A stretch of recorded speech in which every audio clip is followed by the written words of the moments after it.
listen to me. Put the cookie down and listen. This summer, we're not just talking, we're training for greatness. Welcome to Entertain This, where the muscles are big and the news is bigger. All summer long, we are crushing your favorites from Predator to Total Recall and hearing the lamentations of bad movies. We've got the trivia to pump you up and the comedy that will make you laugh until you let off some steam, Bennett. It is the summer of Schwarzenegger, and you are coming with me if you want to live. Follow us at @EntertainThis_ on social media for more firepower. Now, get to the podcast. Do it now. I need your clothes, your shoes, and the keys to your motorcycle. Yeah. Yeah. Look at that.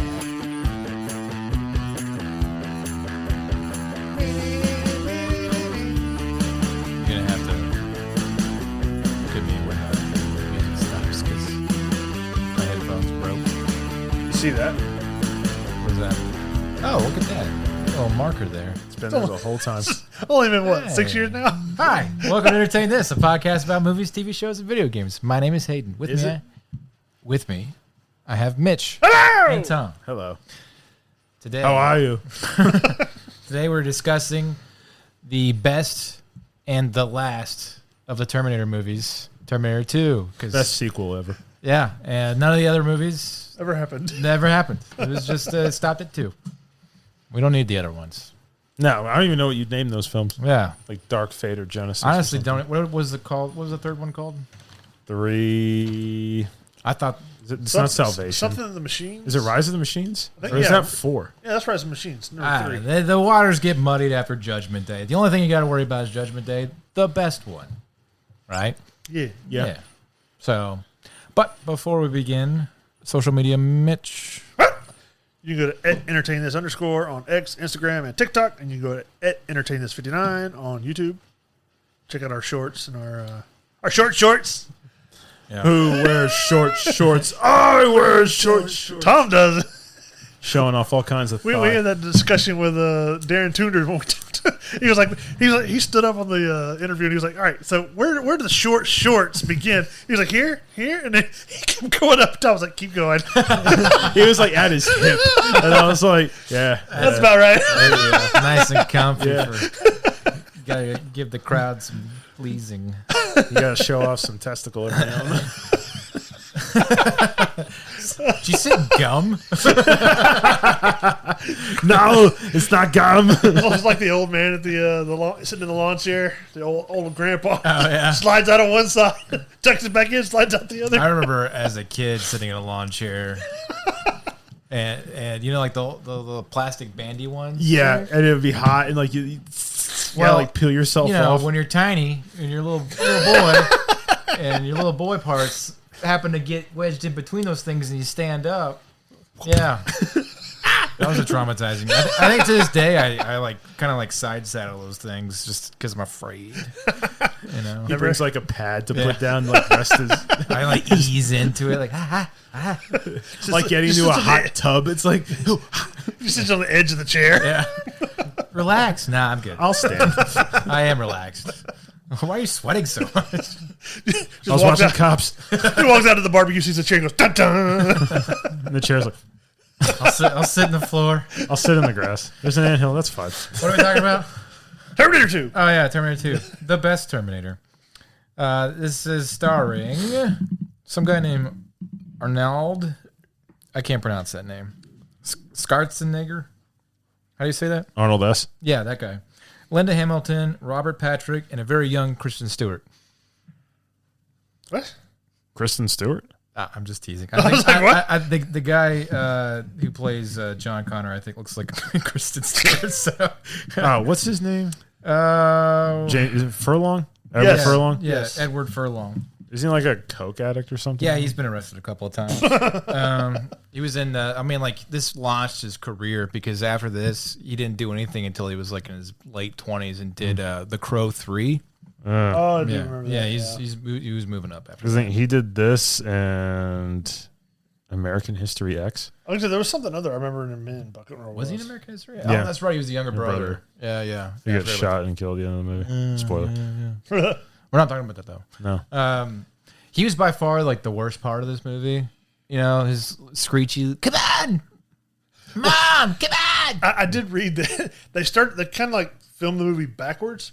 So the early shots, he was a lot younger. Yeah. And he like hit puberty as they were filming. Yeah. That's why in the beginning shots, he looks more teenager-ish than kid. Every time he would scream and like have his like husky kid voice, I was just like, ugh. Well, they said they had to go back in ADR just half of his lines because he had the squeak and the raspiness, going back and forth. No killing, come on.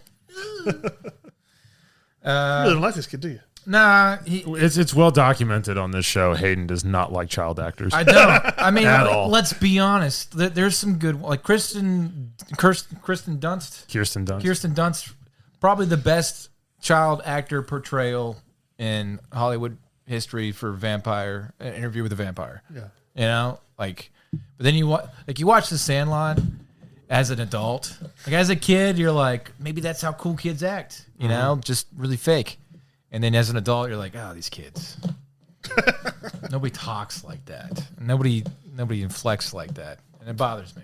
I just want to, I don't know. What are you doing? Where's your parents at? Now this is pod racing. Yes, that's a great example right there. It's just somebody so detached from childhood. Before Star Wars ruined his life. Yeah. Yeah. Yeah. Anyway, so The Terminator was considered a significant success, enhancing Schwarzenegger's career and Cameron's career as well.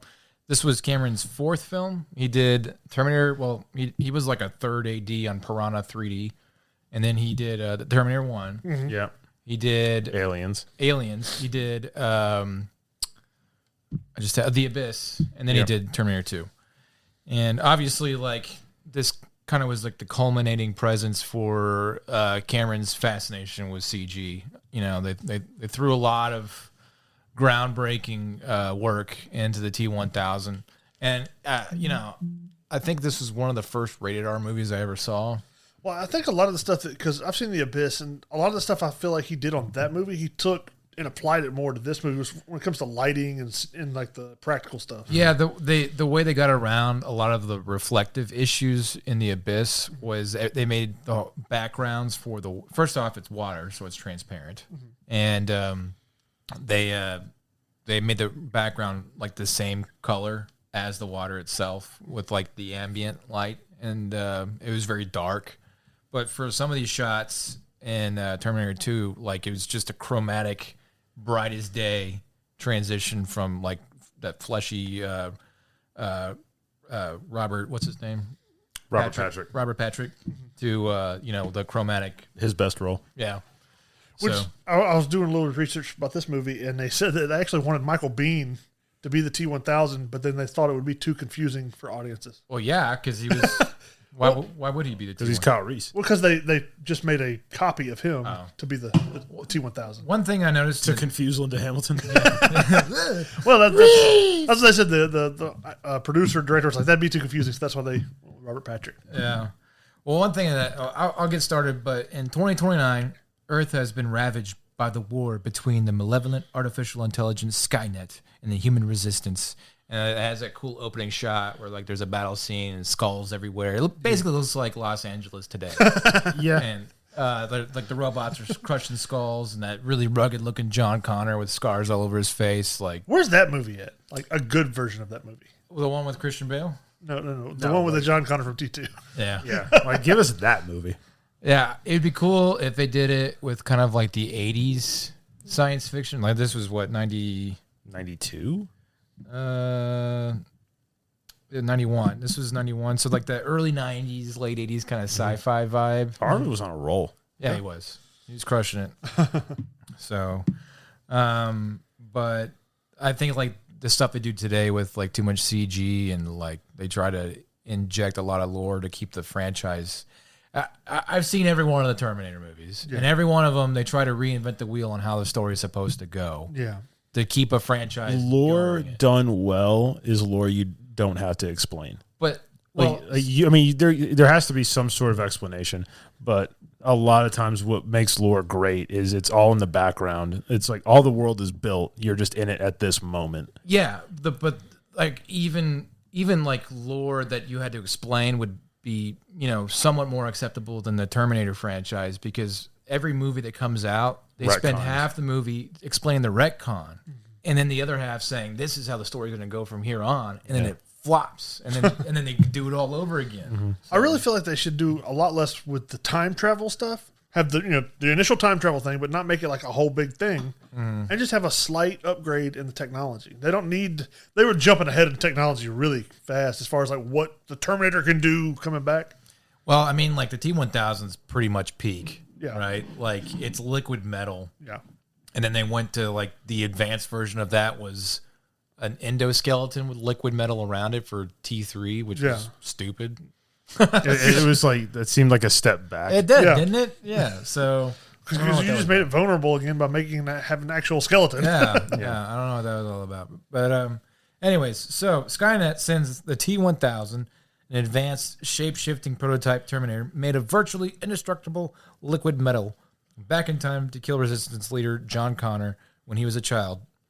One thing that kind of bothered me in the beginning was the cop that the T-1000 Robert Patrick kills is a different dude than like the face. It should have been. It should have been Robert Patrick, because like he kills a cop and then just goes off on a murder spree throughout. But wait, I thought metal couldn't go through, What? Yeah, it can't go through. but he's liquid metal.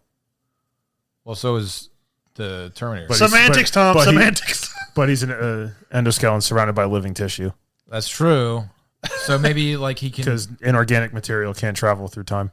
maybe he can make. I don't know. Maybe they advanced the transportation device. I did read that supposedly there was like this egg sack thing that he was in, but they cut that from the film.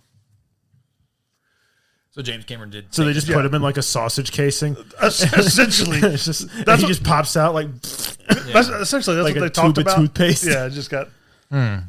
I could see like James Cameron really fighting for that because it is in keeping with the lore, and then they were like, "Bro, that's like $100,000." like no one's gonna notice. Yeah, nobody's gonna know your little one line about only biological material. But anyway, And here we are, years later, talking about it. yeah, we are. You're Look right. what you did. You were right all along, James Cameron. But he kills this cop and then takes his car and his stuff and goes on a murder rampage throughout L.A. And then, like, nobody questions like the death of this cop. There's not like a manhunt Yeah.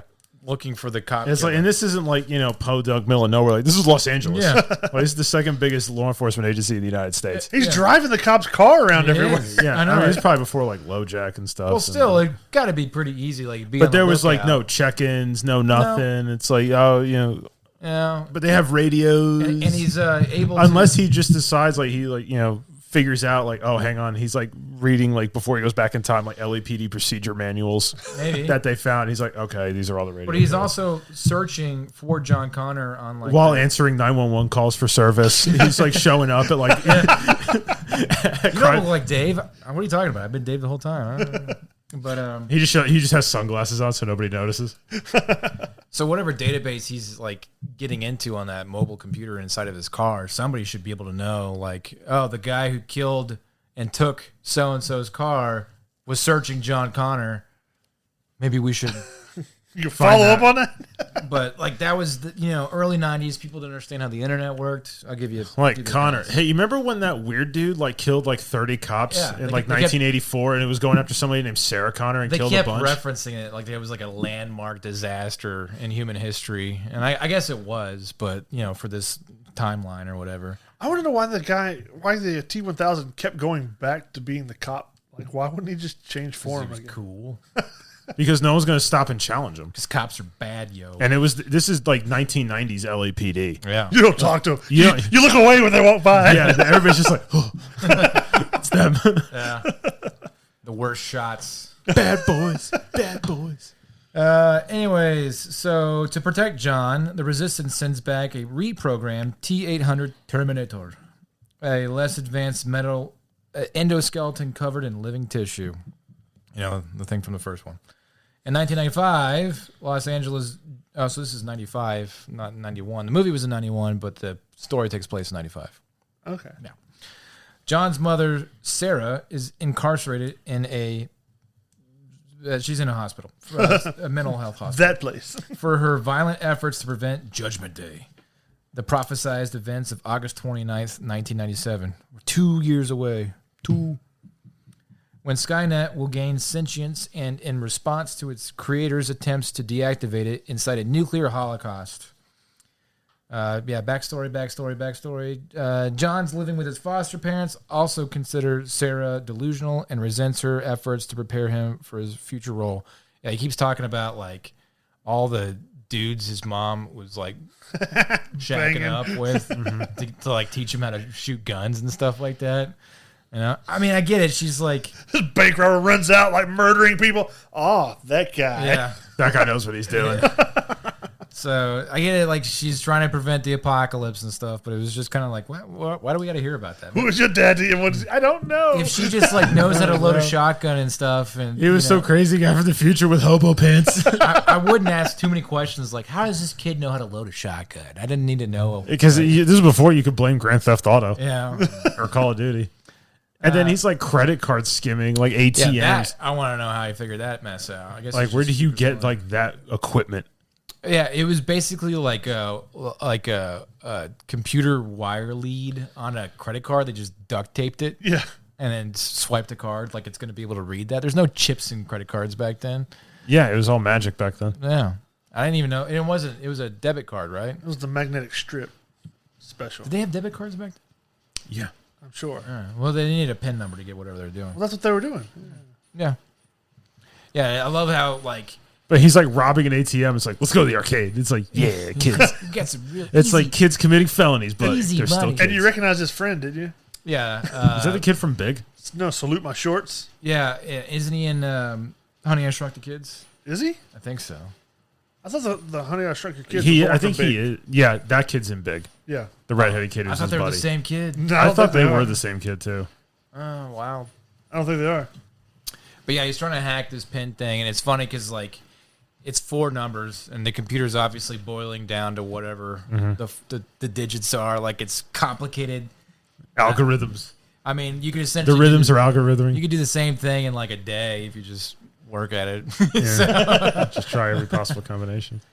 But, yeah. So, anyways, the T-1000 locates John in a shopping mall, but the T-800 intervenes, coming to John's aid. And I always wondered if the trailer for Terminator 2 showed it in a way where, like, the T-1000 was trying to rescue John, and the T-800 was, like, there to kill him, because the whole movie leading up to that point, you're supposed to believe that Schwarzenegger's T-800 is there to kill the kid. And then, like, when he whips the shotgun out of the box of roses. Which is cool. Yeah.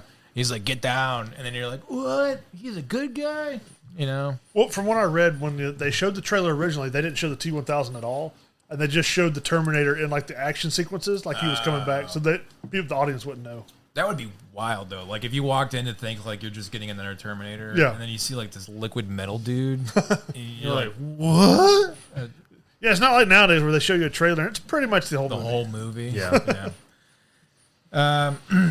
The T-800 intervenes. John calls to warn his foster parents, but the T-800 deduces that the T-1000 Your foster parents are dead. He's like, how's Wolfie? Wolfie's fine, dude. Your foster parents are dead. Click. Just breaks it to him easy. Realizing the T-800 is reprogrammed to obey him, John forbids it to kill people and orders it to help him rescue Sarah from the T-1000. He forbids it to kill people. He didn't forbid it from making people wish they were dead. Yeah, you never said not to maim. He's just Disable. kneecapping every. I love that part where he's just walking through the cops and they're just lighting him up, and he's just kneecap. They're all like, It's like ruining careers. It's like they all need physical therapy now. They all have canes. They all have limps. The T-800 and John intercept Sarah as she attempts to escape the hospital. Initially horrified that the T-800 resembles the Terminator sent to kill her in 1984, she joins them and escapes the pursuing T-1000. I mean, that was kind of a big leap there. So, like, she's in this, like, psych ward. And the psychiatrist guy from the first one's there. Yeah. And he doesn't believe anything she's saying. You know, she's she's crazy, and she's like attacked him a couple of times because she's I like would too. she's like female Rambo. He's a douche. The weird like orderlies like licking her face when she's pretending to be in a coma and stuff like that. You know, I was like, yeah, she deserves to kick his butt. Is this where she shows up and kills the security guard? She's or a the T-1000 does? Yeah. Because well, that dude is a twin. Yeah, like they are identical. So they just dressed up the twins to do it. Yeah. And the same thing. Linda Hamilton's twin sister. No, I didn't know that. She's in it too. I didn't even when know she the T-1000s pretend to be her. Oh. And they come out and they do like the Spider-Man thing. Yeah. That's actually just her. I didn't know she had a twin sister. That's crazy. All the twins. And it's funny because like that twin footage stuff was like easy technology back then. But, if you had the actual person. But when you have an actual twin, it's just like James Cameron's like, it's not authentic enough. I want the real thing. So, but yeah, that was really cool how they did all that. They really start to show off the T-1000. Like it like smooths itself into the floor, and the guy steps on it, and you can see like the boot imprint as it starts to like form itself into the bipedal thing, and makes his finger stab the guy. Yeah. But we've already seen him like how the extent of like his weaponry as the T-1000, where he kills his foster father. He's through like the milk. Yeah, he's like verbally abusing his dead foster mom. I like as the foster mom, he just switches the phone to the other side, goes like no nonchalant, just like, and he's like through the mouth. Yeah. But yeah, to really see kind of like how dangerous the T-1000 is, and that was a great scene in the hospital to showcase how, because like the T-800 and the first Terminator, he just walks through everything in slow pursuit. This one's a lot more meticulous and thought provoking, and how he like confuses people and can take their shapes and stuff, and basically can slip through bars and whatever. You know, I love that GIF. The Pomeranian walking through the. His cigarette falls out of his mouth. Yeah. So, anyways, they escape, and she joins him, and Sarah uses the T-800's knowledge of the future to learn a revolutionary microprocessor being developed by Cyberdyne engineer Miles Dyson. Good job. Will be crucial to Skynet's creation. Over the course of their journey, Sarah sees the T-800 serving as a friend and father figure to John, who teaches it catchphrases. Like, Hasta la vista, baby. Which I read. No problemo. They said Talk that to the hand. with the $15 million that Arnold made, he had 700 words. He basically made $21,429 per word. Hasta la vista, baby, was $85,716. Likewise says it all the time. And I think Robert Patrick had even less. I think he had like 6 lines the entire movie. Yeah. But like because when he's shooting, his eyes never flinch. Yeah, so Robert Patrick went through extensive training on how to run with his mouth closed for extended periods of time, just breathing through his nose, and he went to a gun range to train himself to shoot with his eyes open. They said he's an incredibly fast runner, too. Yeah. They said because there was one of them, they said the truck was pulling Edward Furlong on the motorcycle, and they said he turned around and he was tapping him on the shoulder. Yeah. He's like, you got to go faster. And then he probably turns like, ah! Got him. Because we skipped all through the chase with in the LA sewer. The crappy Wikipedia descriptions. I'm sorry. Because that is a really cool chase. Yeah, so it's in that classic reshot over and over again, like Culvert, L.A. Yeah. The LA River sewer system drained out. You see it in like a butt ton of movies, but so he's chasing them. The T-800 rescues John Connor, gets him off of his stupid little dirt bike. Which, by the way, if a semi truck like bumper bumps that dirt bike, that kid's going under. Well, dirt bikes aren't that fast. No. I'm just saying. I don't know. But so he yanks him onto his, I guess, a Harley. I don't know. Yeah, which probably isn't that much faster. Yeah. No, so it wouldn't be. Well, depending on. He gets him onto a conveniently fast motorcycle.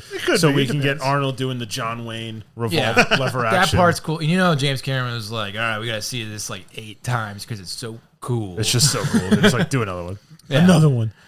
But the lever for that shotgun, they customized it because Arnold was trying to do it with the stock one, and it would just fly off his hand. Yeah. Or it would like crush his foot. And then they're just like, all right, we'll do a big one. So he could do the loops with it. They said that he hit Edward Furlong in the head several times trying to do it. There's a couple of times where he's like holstering it. Yeah. And there's like a 6-inch gap between Edward Furlong's head and Arnold Schwarzenegger's chest. Yeah. He's got to go behind it and while making eye contact with whatever he blew up. And I could just see him stabbing that kid in the head with the barrel. Yeah. But the action scene for that was like really cool and fun to watch. But you could tell it was kind of orchestrated. Like, okay, like why didn't you shoot the tires from the beginning and stuff? You know, but they wanted to kind of stretch it out and make it more intense. There's a couple of sequences throughout the movie where it seemed like unnecessary violence. You know. Which was cool for that time. I think today the audience is like, why don't you just shoot the guy? You know, stuff like that. But yeah, so rescues the kid, rescues the mom. They're learning about the lore now with microprocessors and Miles Dyson. She convinces the T-800 and to take her to like one of her revolutionary buddies or whatever that has like a minigun and a grenade launcher. This underground bunker weapons that you shouldn't have because there would be like a massive manhunt. It's just like these aren't supposed to be. I guess they were in Nicaragua, as John Connor would keep saying. So, yeah. But anyway, so they essentially get these guns. She decides that she's going to go Rambo on her own, and she goes to Miles Dyson's house, and she's like, I'm going to kill him. She says she's going to kill him. I would kill him. But she waits until the boy is like his son is like there in the picture, and she's like, "Nah, now's a good time."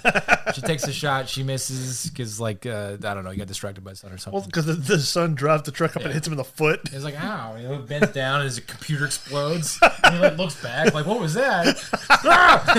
And then she goes full auto into his house.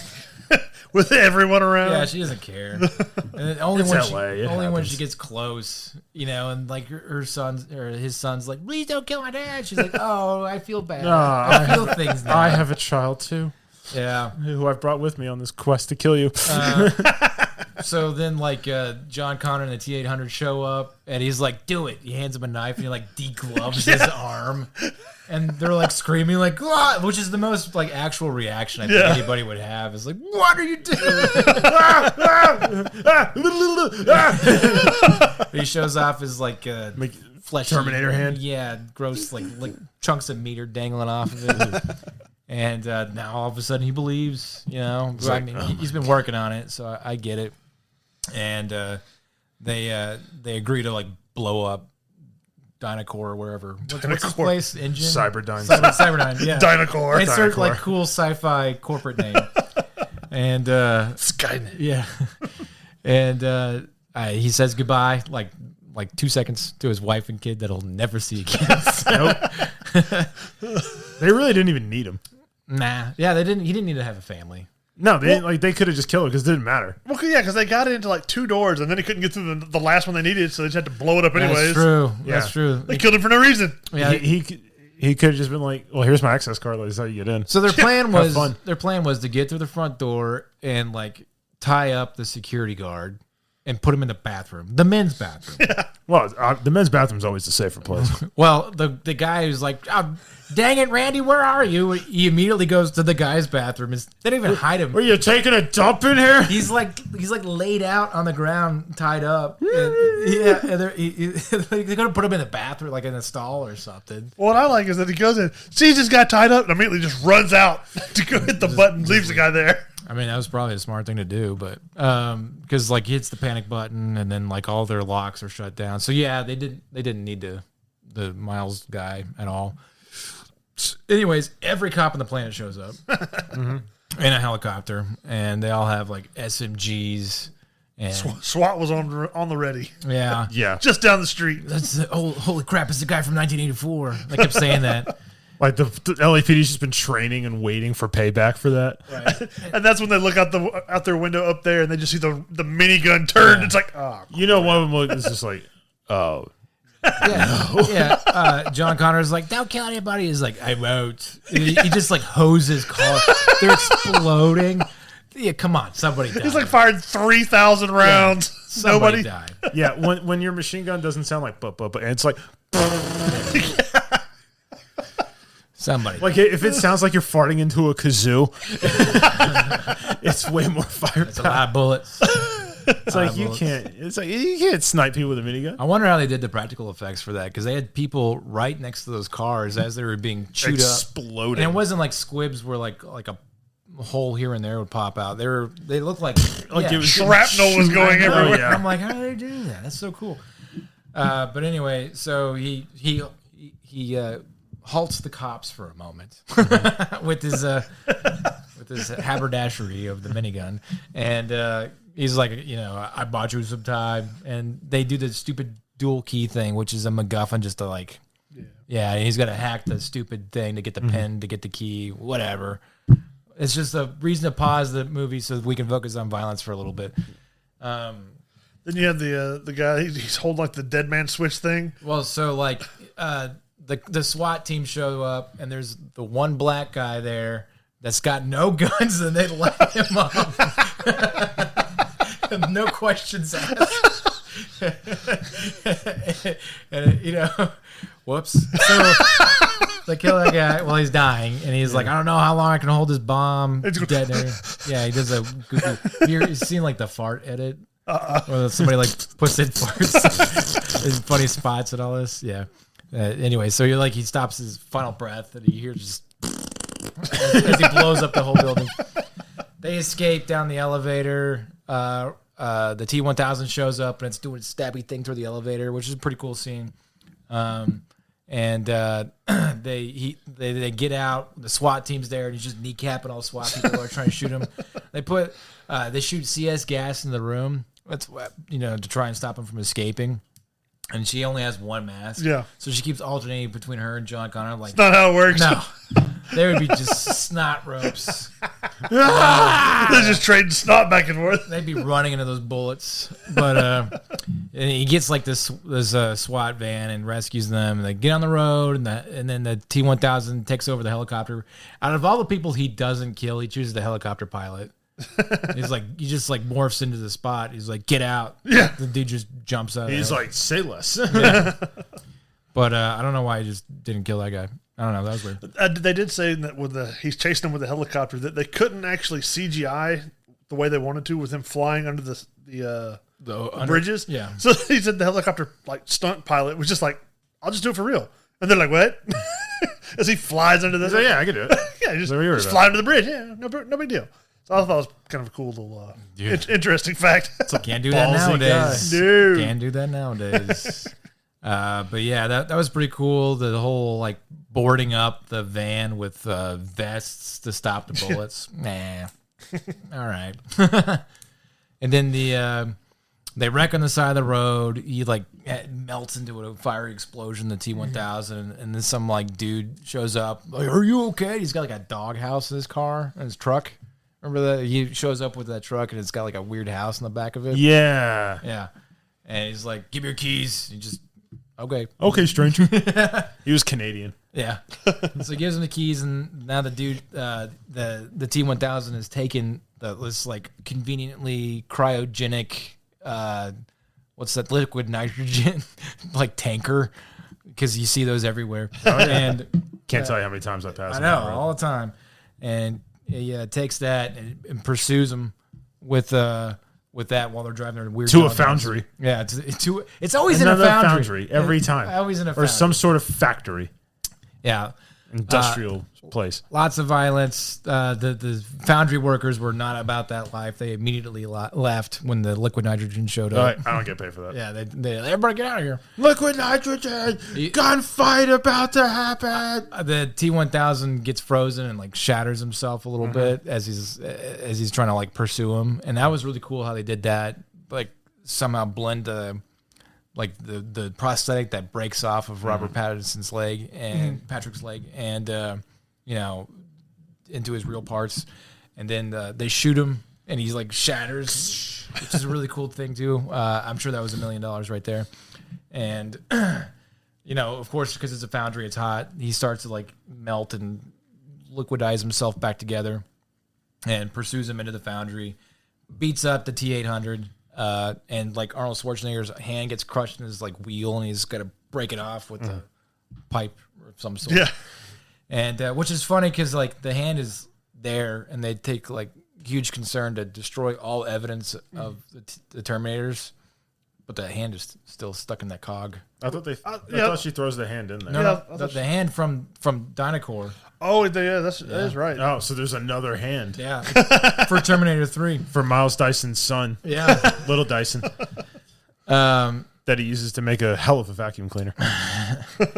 And, but, so like, it's a whole will they, won't they thing. Like, obviously the T-1000 is better than the T-800, and he's beating him and everything. And, like, he's basically down to just, like, a stump with one hand. We'll call it a drill. It is but a scratch. His face is all chewed up because he smashes it in that giant rebar thing. And Linda Hamilton's, like, getting impaled with this finger pokey thing. Mm-hmm. And, yeah, it was a pretty cool ending. She shoots him with a shotgun, but she needs that one more shot to knock him over the ledge. Yeah. He's not doing it, though, because she's empty. And then he comes, like, over, like, the revolving wheel thing, the T-800. Yeah. And he's like, get down. And they drop, and he shoots him with a grenade launcher, which, by the way, cannot detonate closer than 50 meters. Anyways. So he blows Semantics. He blows in half. And he's like 20 feet away from the edge. Yeah. But he's just like, I give up. And he flips over the edge. Yeah. Which I don't understand why he couldn't just still form back together. But what, at that moment?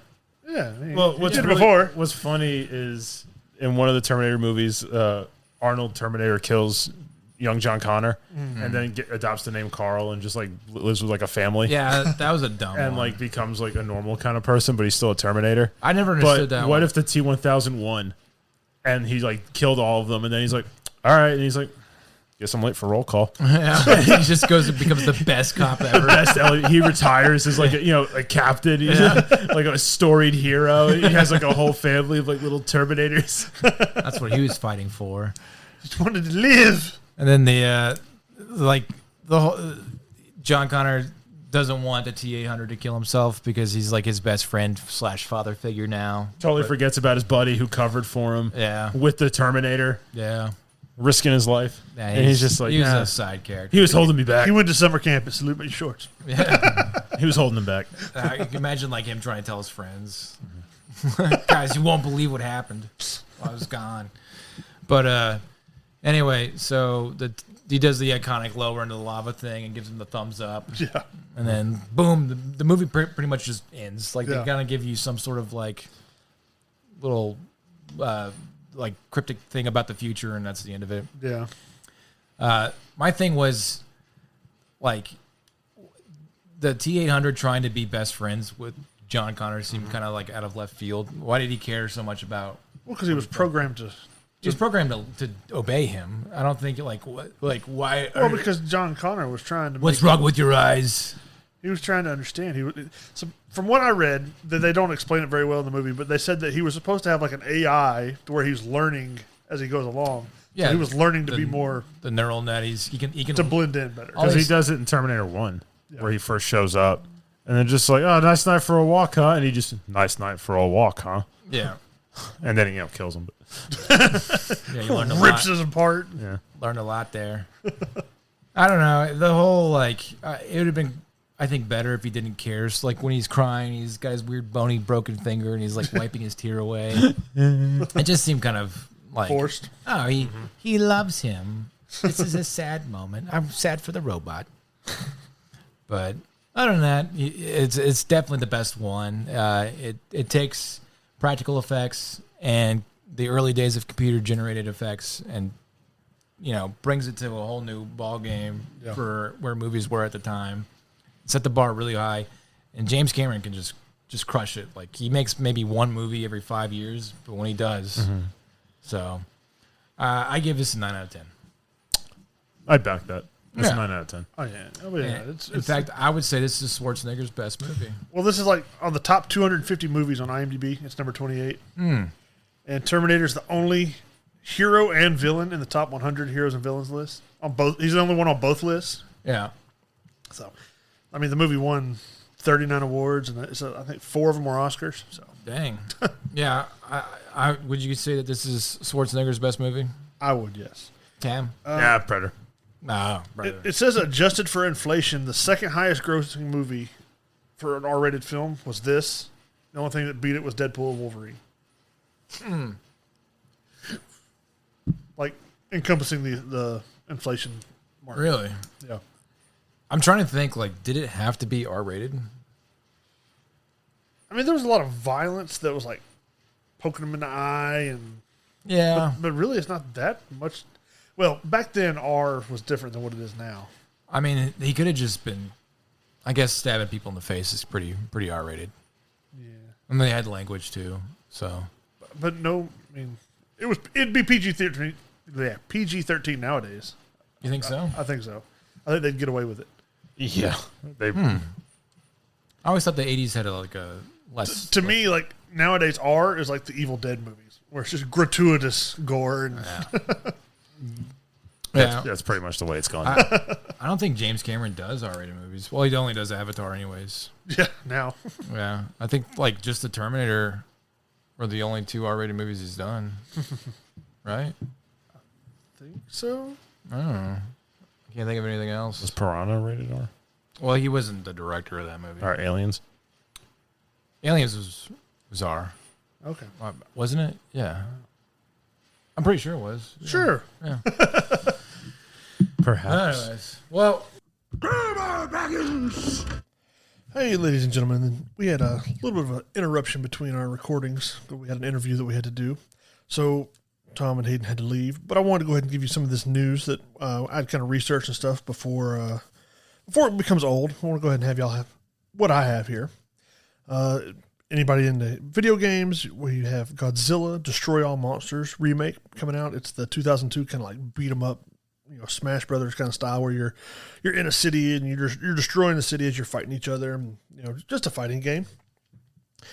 We also have Resident Evil Veronica, it's a remake of Code Veronica from 2000, which I think it was on Dreamcast and maybe GameCube and a couple others. But they're making a remake of that, kind of like they've made Resident Evil 2 and 3 remakes. They're kind of working their way back through the series, really. The next thing we have Marvel Token. I think that's how you pronounce it. But it's kind of like a fighting game, but it's a lot more like I'm trying to think. It's kind of like Dragon Ball Super Z, where like as you fight, there's a lot of cinematic, fights that take place in between the fight. So you're doing your moves, and whenever you do like a special, it's like a whole long cinematic, kind of like Dragon Ball Xenoverse, or I guess like Super Z.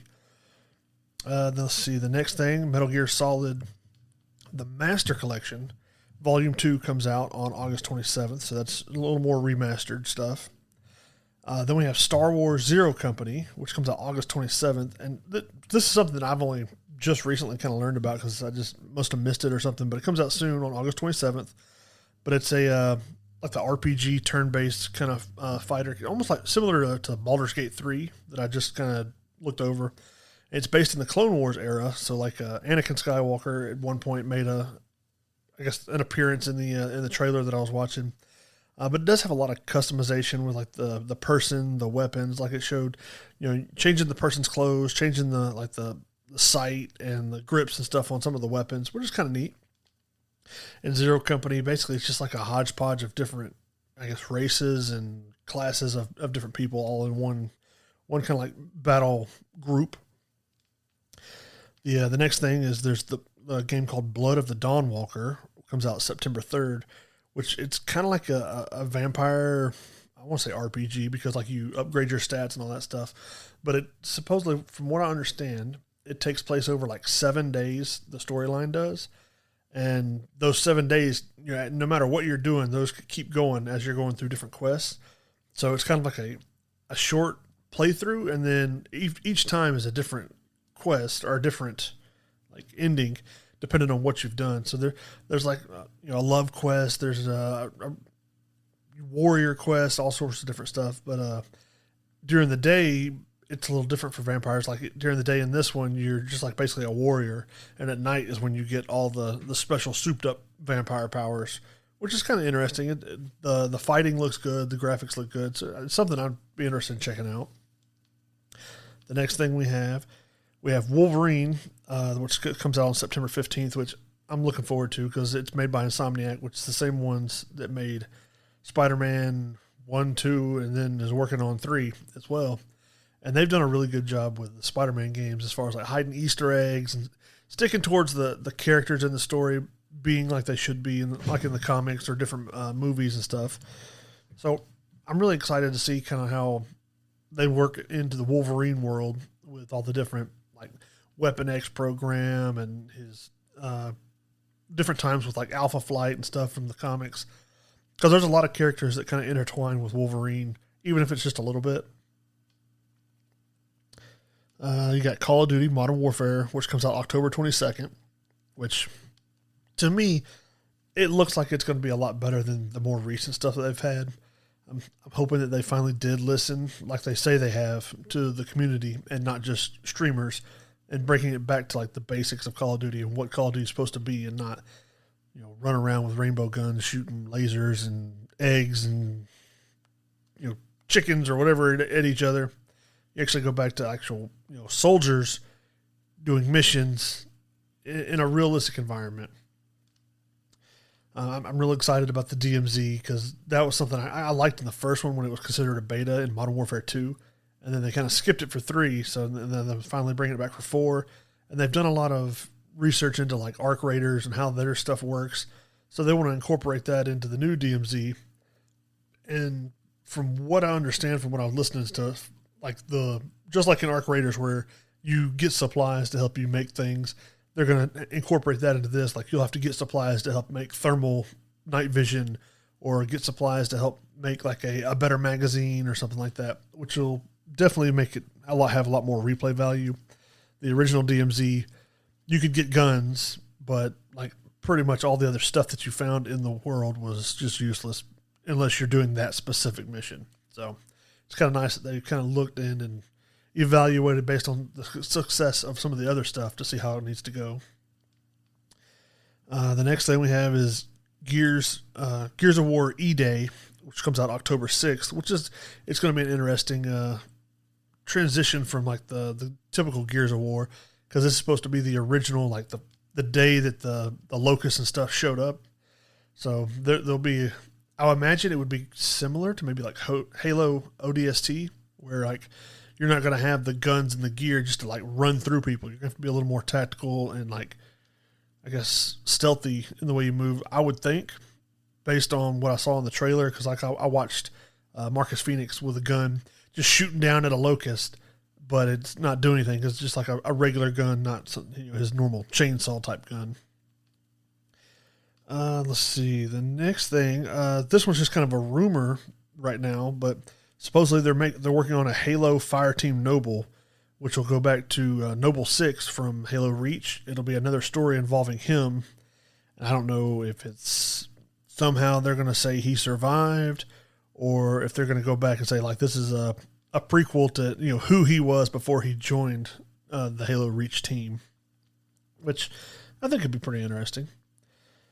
Let's see. The next thing, some of the TV stuff we have is the Cyberpunk Edgerunners Season 2, which that's a kind of an animated series on Netflix, which it's a more adult animated. I wouldn't recommend kids unless that's just something you want them to watch, but it's kind of bloody and graphic, but it's based on the Cyberpunk video game, and it was a really good first season that they had. I don't know if it's going to be a whole different cast of characters or if they're going to continue that first person story, but it was really good. Animation, the action sequences were good, the story was good, so I'm interested to see how Season 2 will turn out. Let's see, we have there's a couple of different animated series that DC kind of announced, but other than that, I don't really know anything about.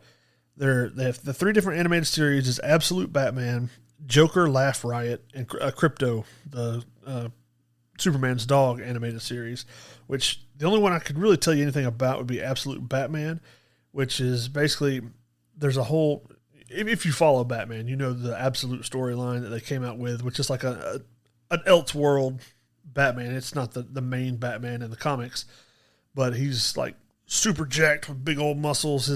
His front Batman like symbol comes off as like a battle axe. His cape, from what it looks like, has kind of like the Spawn kind of cape where it kind of like shoot out and like, I guess it could stab or grab people. But then you have characters like in that series, that comic series, it's like Joker's this like lizard monster looking thing. All the characters are a little bit different in there, pretty much all a little more creepier and violent. So I imagine this would be like an adult animated series as well. The Joker Laugh Riot, I don't really know much about. And then I would imagine Crypto would be kind of a comedic kind of thing, more for kids. Let's see. And then going to some of the movies, there's a movie called Werewolf with Robert Eggers. That's going to have, what's his name? Forgot his name now. Oh, Aaron Taylor Johnson. He's like the main actor in this one. And it comes out on December 25th. And it's based in like medieval Britain. And just watching the trailer, it's made, like I said, by Robert Eggers, who also did Nosferatu. So it's got that same kind of like gritty old world feel to it. And I'm wondering if there's actually a werewolf in this, or they just call it werewolf because you had like some of the pagan people that believe that, the lycanthropy is just a state of mind that people would go into. So I'm wondering if they're kind of play it that direction, or if there actually is a supernatural like werewolf in the movie. Because nowhere in the trailer do you see one or the hint of one, other than like you hear a wolf howl. So that's my thought, is that they're going to go into the more, this person just believes they're a werewolf, so they go crazy and, kind of like psycho berserker kind of person. Let's see. There's going to be a 24 Jump Street that's supposed to be in the works. There's not really a whole lot of information about it. I did read a little small thing where they said, well, it's been so long that we just skipped 23 and went straight to 24 Jump Street, which I thought was kind of funny. There is I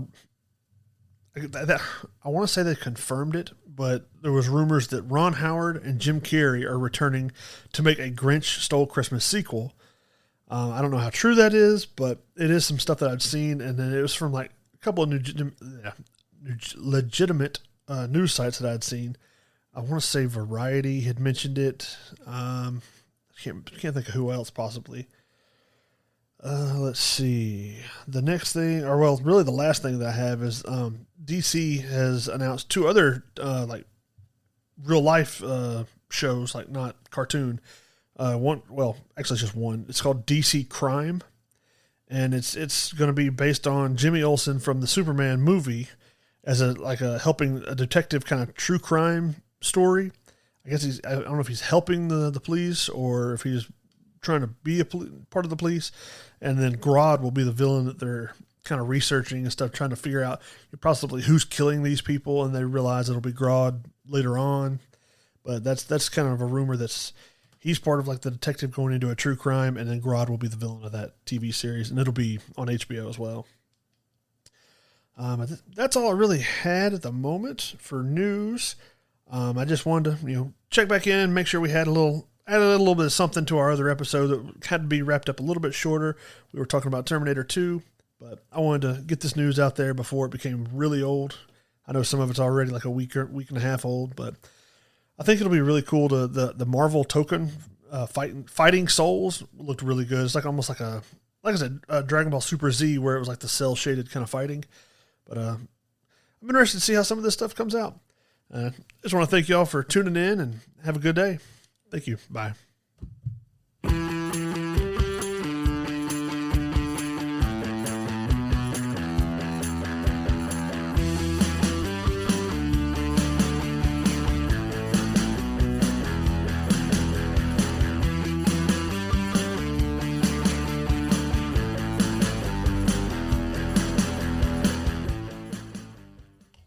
Congratulations. You survived another episode of Entertain This. You have the strength of a barbarian and the patience of a kindergarten cop. If you want to see more action, go to your apps and give us a 5-star review. Do not be a hothead, Bennett. Be a winner and join our army at @entertainthis_ on social media to tell us which movie we should terminate next.